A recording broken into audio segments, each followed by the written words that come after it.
कल्याण लोकसभा मतदारसंघातील मुंब्र्यामध्ये रात्री 9 वाजेपर्यंत मतदान सुरू होतं। तर बाबाजी पाटील या शाळेमध्ये सकाळी संथ गतीने हे मतदान सुरू होतं, त्यामुळे रात्री 9 वाजेपर्यंत मतदान प्रक्रिया सुरू ठेवावी लागली आहे। असं असलं तरी कळवा मुंब्रा क्षेत्रामध्ये फक्त 46.60% इतकंच मतदान झालंय। तर दुसरीकडे पालघरमध्ये सुद्धा रात्री 9 वाजेपर्यंत हे मतदान सुरू होतं। पालघरमधील अनेक केंद्रांवर मतदान प्रक्रिया संथ गतीने सुरू असल्यानं रात्री उशिरापर्यंत पालघरमध्ये सुद्धा मतदान केंद्रांवर मतदारांच्या लांबच लांब रांगा लागल्या होत्या। आपण पाहू शकतोय ही दोन महत्त्वाची दृश्य मुंब्रा आणि पालघरमधली।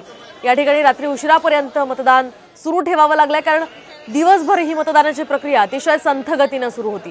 त्यामुळे प्रशासनाचं नियोजन या ठिकाणी ढासळलेलं पाहायला मिळालंय।